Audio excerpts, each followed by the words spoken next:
Labdien visiem! Prieks jūs šeit redzēt. Webinārs sāksies pēc īsa brīža, bet tikmēr, kamēr sagaidīsim, lai pārējie pievienojās, kas ir pieteikušies, varat izmantot čata lodziņu ekrāna labajā apakšējā pusē un varbūt padalīties īsumā, tad iepazīstināt ar sevi, kādu uzņēmumu, zīmolu pārstāvat, kādā nozarē darbojaties, no kuras pilsētas esiet pieslēgušies. Paldies!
Vēlreiz sveiciens visiem. Vēl kādu mirklīti pavisam īsu vēl uzgaidam un tad jau ķersimies klāt. Tikmēr droši pievienojieties pārējiem un iepazīstiniet ar sevi čatiņā.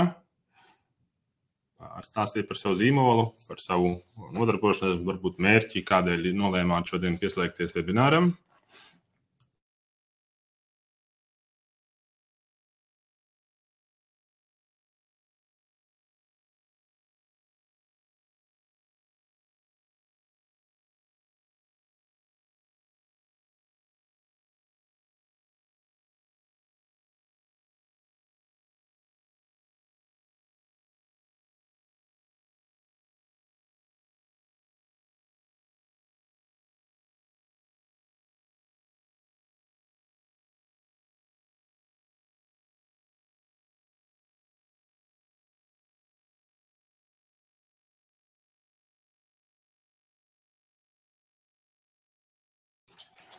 Nu ko, kamēr pārējie turpina pieslēgties, ķersimies klāt un sāksim webināru. Turpiniet saziņu čatiņā un mani kolēģi no aģentūras Notē ar jums noteikti turpinās sarunu. Vispirms iepazīsimies, tad mans vārds ir Agris, esmu digitālās aģentūras Notē dibinātājs. Sveiki! Šodien būšu jūsu webināra moderators. Taču rakstiet čatā un tur satiksiet arī citus kolēģus no mūsu aģentūras. Tā kā tuvojās gada nogale, tad mēs esam sapratuši, ka ir laiks padalīties ar to, ko mēs esam uzkrājuši savā pieredzē un par ko tad būtu vērts parunāt. Līdz ar to nolēmām padalīties ar savām zināšanām un sarīkot tādu kā webināru ciklu, kur 5 epizodēs, 20 minūtēs tā īsi kodolīgi pastāstīt par būtiskāko saistībā ar mārketingu un to, kā jūs varētu veidot jēgpilnas mārketinga aktivitātes.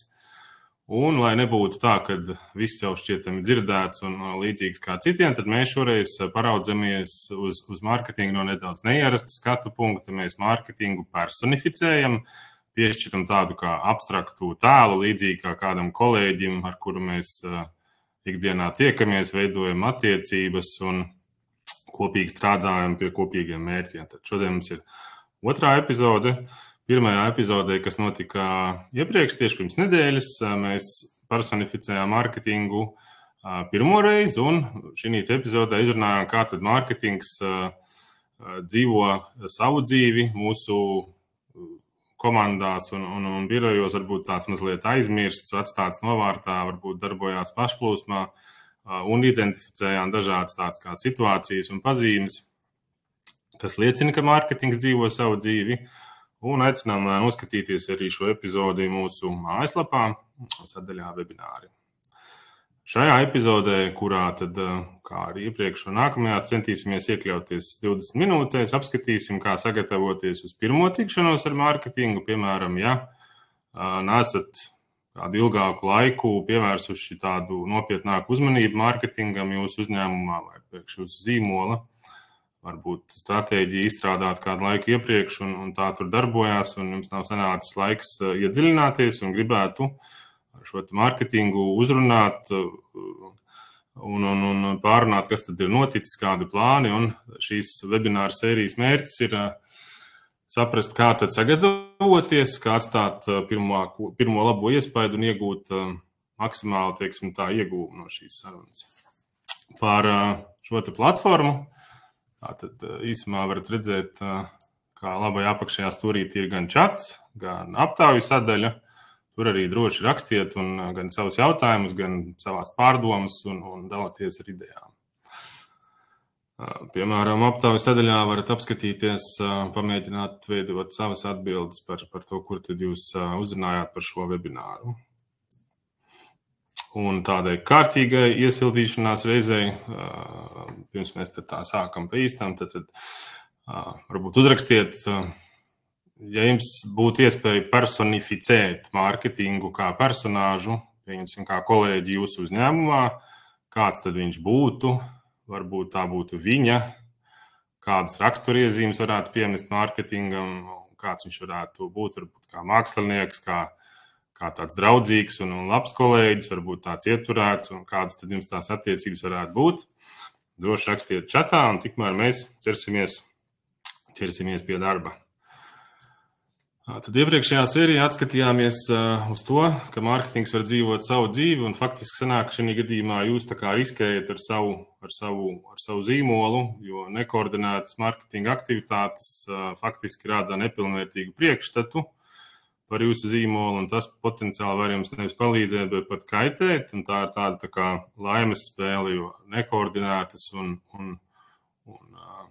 tāds īslaicīgs kaut kādas darbības mārketingā neveidos tādu pavisam labāko un pilnvērtīgāko priekšstatu par jums, un tas var tātad kaitēt, un mēs negribam ar šo te riskēt. Tāpēc riskēt ne ar budžetu, ne ar resursiem, ne ar jūsu zīmola reputāciju.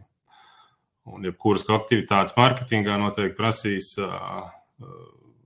plānošanu un kaut kādu komunikāciju, tāpēc par šo arī nākamais slaids.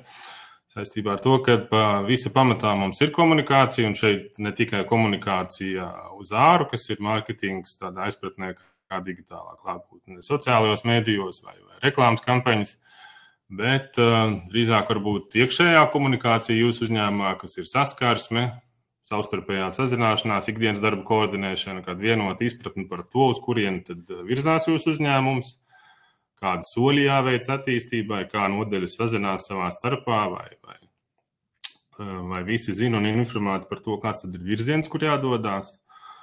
Bieži vien tiek šajā komunikācija ir vainīga pie tā, ka nav šis mērķis sasniegts līdz galam. Un ir kāds afrikāņu sakām vārds slavens, ka bērna audzināšanai ir vajadzīgs ciemats, teiks a village to raise a child. Šī izpratnē teiciens uztver to, ka bērnu audzināšana ir tāds kā kopīgs darbs, kurā iesaistīti visi ciema cilvēki un grupas, sākot no vecākiem, skolotājiem, vecvecākiem kaimiņiem un visiem pārējiem, kas mīt ciemā. Šo ideju pārnesot uz biznesu, vidi un uzņēmējdarbību, noteikti, ka arī varam piemērot šos pašus principus, kā ir nepieciešama kolektīva, tāda kopīga iesaistīšanās mērķu sasniegšanā un arī jūsu uzņēmumā noteikti ir jāpadomā par šo pašu. Tātad mēs koordinējam komandas darbu, veidojam zīmolus un ļoti svarīgi, lai visi komandā ir iepazinušies ar uzņēmumu mārketingu. Un te atkal var padalīties ar saviem komentāriem, varbūt čata lodziņā, vai jūsu uzņēmumā visiem ir skaidra vīzija, kurp visi dodās, lai pozicionētu pareizi un attīstītu uzņēmumu un zīmolu. varat arī uzdot jautājumus, tad mūsu komanda vai atbildēs uzreiz, vai arī tos, kas būs tēmai visatbilstošākie un interesantākie jautājumi, tos tad mēs mēģināsim atbildēt arī webināra beigās. Pavisam jau 3.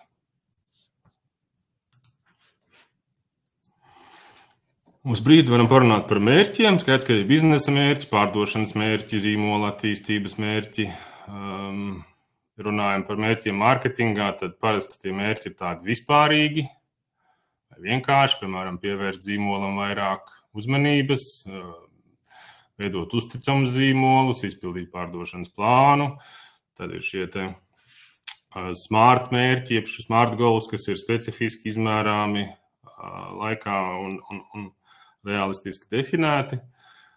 Bet tā kā mūsu šī webināra tēma ir par pirmo satikšanos ar mārketingu, tad mūsu mērķis šobrīd ir, lai jūsu pirmais randiņš ar mārketingu būtu pozitīvs. Līdz ar to mums jādefinē mērķi arī tam, lai šī tikšanās būtu izdevusies.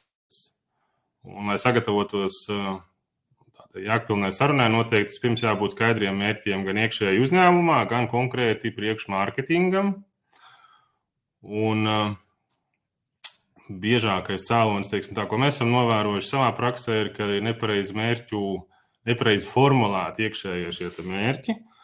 Un te mums būs nākamais slaidiņš, kurā mēs varam apskatīt dažus no piemēriem. Tātad ir labi, ja uzņēmums definē ne tikai skaitliskus vai kvantitatīvus mērķus, bet arī kvalitatīvus mērķus, konkrētus atskaites punktus vai indikātorus, ar kuriem var novērtēt, vai tad mērķi ir sasniegti vai nav. Piemēram, mēs esam nosaukuši dažus no mērķiem. Tas varētu būt apmeklējuma vai iesaistes pieaugums attiecībā pret iepriekšējo periodu. Kvalitatīvākie līdi, kas ir ienākošie pieteikumi jūsu pakalpojumiem. Tad zīmola atpazīstamības pieaugums, to atkal var izmērīt ar kaut kādām aptaujām pirms un pēc jūsu aktivitātēm. Savukārt, teiksim, pie tādiem kvalitatīviem mērķiem noteikti darētu arī atzīmēt, piemēram, pircēja lifetime value celšanu, kas ir tas cik rādītājs, kas nosaka, cik daudz viens un tas pats klients visā sadarbības periodā pie jums ir atnesis ienākumus.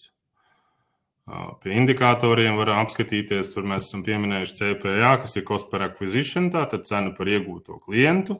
Ļoti labi, ja jūs varat zināt un izmērīt, cik tad šis izmaksā, tātad cik izmaksā viens klients vai veiksmīgs darījums, cost per lead vai CPL, kas ir cena par potenciālo darījumu, respektīvi jūsu mārketinga aktivitāšu rezultātā, kāds ir apmeklējis mājaslapā, aizpildījis kontaktu formu un vēlas sazināties par sadarbību. Cik izmaksā šāds viens saziņas gadījums, potenciālais darījums. Līgums vēl nav noslēgts, bet iespējas jums ir, tātad cik šādas aktivitātes izmaksā. Šie ir tādi būtiskākie mērķi, kas būtu jādefinē, pirms jūs gribētu tālāk kaut ko plānot, realizēt un darboties ar mārketinga aktivitātēm. Varbūt varat čatā papildināt ar savām idejām, kādas jūs varat nosaukt vēl mērķus izmērāmus, kaut kādus indikātorus, kurus jūs savā uzņēmumā šobrīd sekojat līdzi. Droši dalaties arī savās pārdomās un idejās. Kad mēs esam definējuši tos mērķus, un konkrēti, ko mēs vēlamies sasniegt no mārketinga, tad mēs varam saplānot šo pirmo tikšanos vai pirmo randiņu, saplānot saulaicīgi, tad iepriekš padomāt, ko mēs gribam sagaidīt no mārketinga, sastādīt tādu kā agendu. No jums šobrīd uzdot jautājumu, vai jums, piemēram, šobrīd ir pilnībā skaidrs, vai jūs varat atbildēt jautājumu, par ko jums būtu saruna ar mārketingu. Jo sapulcs par mārketingu overall ir tāds nenoteikts un vispārīgs jēdziens. Var gadīties tā, ka tā saruna kļūst tāda neērta, abas puses īsti nav sagatavojušās, jo nav bijis tas scenārijs, pēc kā vadīties, un tad sanāk, kad ir dažādi jautājumi, uz kuriem uzreiz tā uz sitienu atbildēt nevar. Tāpēc, ka nav pietiekoši daudz informācijas vai datu. Un tas var novest pie tādas ka nepatīkamas sarunas un ka visi labie nodomi nonāk strupceļā. Un pirmais iespējas vairs nav tas labākais vienam par otru. Un tas ir iekšēji uzņēmumā, var veicināt arī dažādus konfliktus. Piemēram, Pirmais randiņš ar mārketingu jums notiek, un tas var būt dažāds atkarībā no tā, vai jums ir in-house speciālists, freelancers vai aģentūra vai vesela nodaļa. Bet, pieņemsim, jūs dodaties uz pirmo tikšanos ar mārketinga speciālistu, kurš par jūsu zīmolu nav līdz šim zinājis pietiekami daudz vai nav tam pievērsis uzmanību.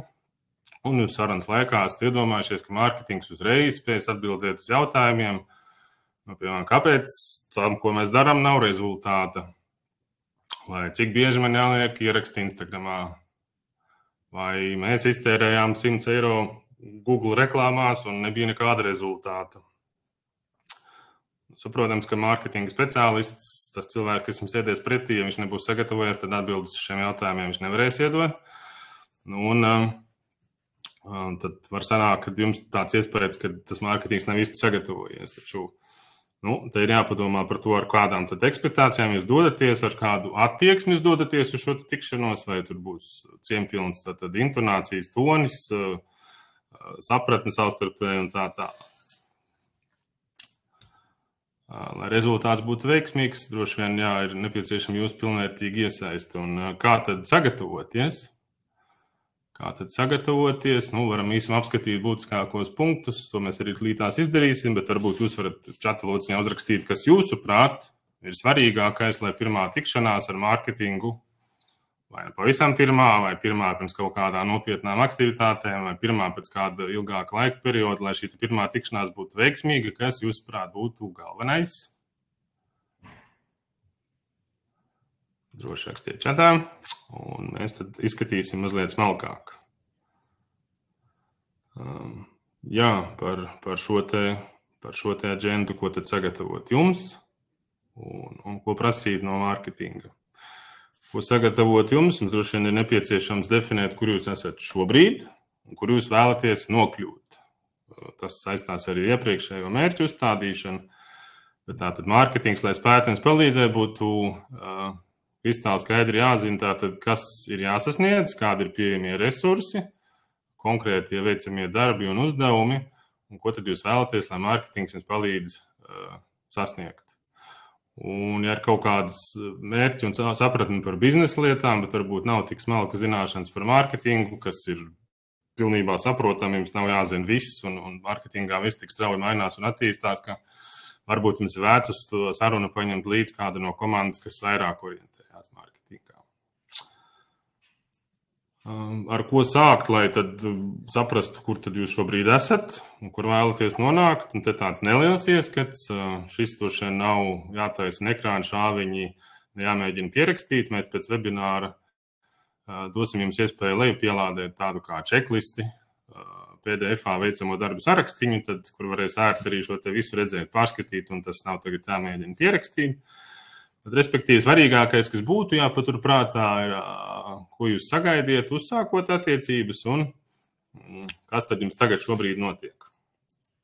To, ko vēl jūs varat darīt, un vajadzētu darīt, ir apzināties šo esošo situāciju ne tikai kā jums šķiet, bet ko tad faktiski var atrast internetā par jums digitālajā vidē, kas ir Google, sociālajos tīklos, kādas ir atsauksmes, sūdzības, pieminējumi medijos. Šobrīd ērti var izmantot arī mākslīgo intelektu iespējas, vienkārši uzjautājot, ko mākslīgais intelekts var pateikt par jūsu zīmolu. Un tur var atrast visādas interesantas atbildes, kuras tad vēl papildus iedos jums viedokli. To pašu veiciet arī par konkurentiem, kā tad viņiem ir tas digitālās klātbūtnes kvalitātes, rādītājs attiecībā pret jums pašiem. Noderīgi mārketingam, kad jūs tiekaties ar mārketingu, arī parādīt piemērus, kas jums patīk, un kādi jūs šķietami negribētu redzēt savu komunikāciju, vai kuri paraugi, ko jūs esat pamanījuši paši ikdienā, varbūt sociālajos tīklos, kas tad jums nepatīk, un šo arī piefiksēt un pārunāt sarunu skaitā. Tad droši vien jādefinē stiprās vājās puses, un ar ko mārketingam būs jāstrādā, kādā tonī, varbūt komunikācija, būtu arī gatavs kāds vizuāls vadlīnijas, un ko tad jūs konkrēti vēlaties, lai šis te mārketings speciālists, mārketinga nodaļa, ārštata meistars vai varbūt aģentūra jums palīdz veikt tad konkrētu amata aprakstīnu. Tad šobrīd man prioritātes ir šādas un šādas, man ir šādi mērķi, es zinu, ka šobrīd esmu šeit, bet vēlos nonākt daudz pozitīvākā un atpazīstamākā situācijā.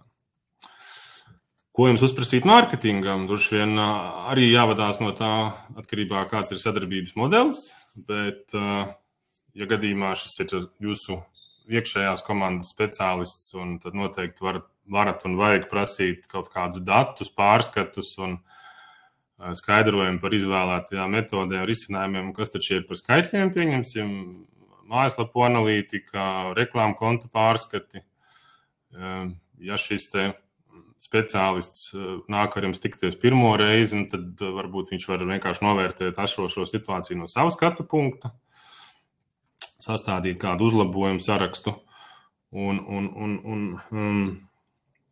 rekomendācijas. Ko jums prasīs mārketings? Mārketings prasīs, kas ir darījis līdz šim. Principā viss tas, ko mēs nu patnās apskatījāmies, tikai no otras puses. Un ļoti svarīgs moments ir līdzīgi, kā jums ir šis uzdevuma saraksts, tad mārketingam ļoti ērti pretī ir viens konkrēts definēts cilvēks, kurš tad pieņems gala lēmumu. Sevišķi svarīgi, ja ir vairāki valdes locekļi vai vairāki lēmumu pieņēmēji.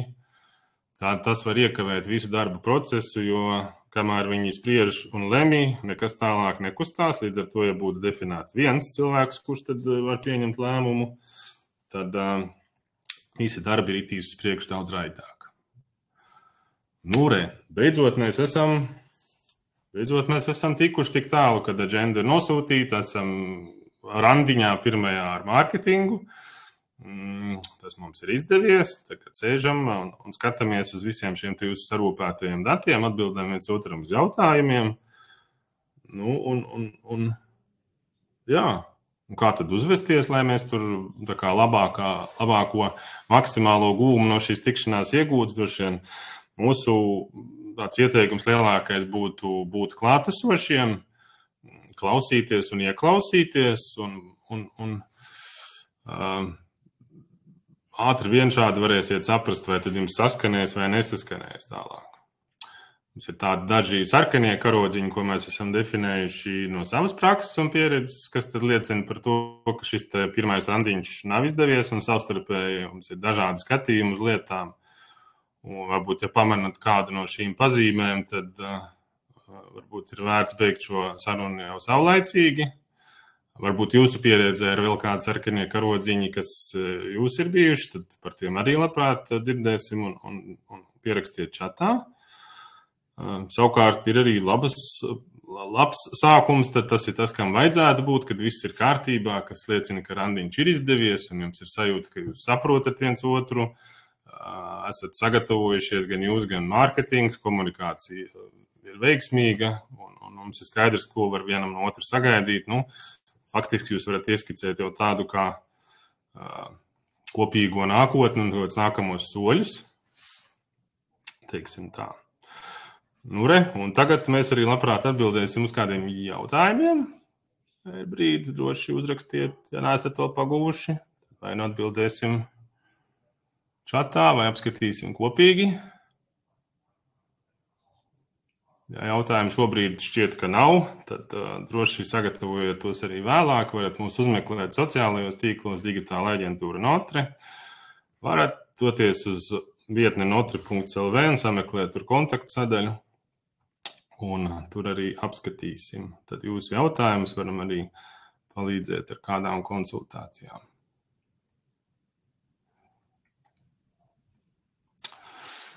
Par to, kas kopīgs un kas atšķirīgs B2B un B2C mārketingā, Jurija, mēs labprāt parunāsim kādā citā epizodē. Šodien mums droši vien nepietiks laika, jo mēs mēģinām pieturēties pie tā, ka šis te laika rāmis mūs arī notur, jo mēs gribam jūs redzēt arī nākamajā epizodē, kas jau būs par kopdzīves uzsākšanu, kurā tad mēs param jau nākamo soli pretī nopietnām ilgtermiņa attiecībām ar mārketingu. Un tur tāds īsi pieturas punkti par to, kā tad neļauties rozā brīļu periodam, nepārcensties ar pārlieku kontroli, kā palikt objektīvam, un skaidrs, ka mārketingam būs daudz radošu ideju, bet vai visam vajadzētu klausīties? No otras puses, jums atkal ir jādod uzticības kredīts un jāļauj strādāt, tā kā arī nākamajā epizodē ļoti jūs gaidām. Un jā, paldies, ka piedalījāties, un gaidīsim jūs arī nākamajās epizodēs. Mūs variet atrast notre.lv, ar mums varat sazināties jums ārtākajā jebkurā veidā. Mēs palīdzēsim jums, ja būs nepieciešams ar konsultāciju, varam palīdzēt izveidot jēgpilnas attiecības ar mārketingu. Tā kā vēlreiz paldies jums un tiekamies jau nākošu trešdienu. Veiksmīgi!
Ko vēlreiz paldies, visu labu un veiksmīgu atlikušo trešdienas vakaru.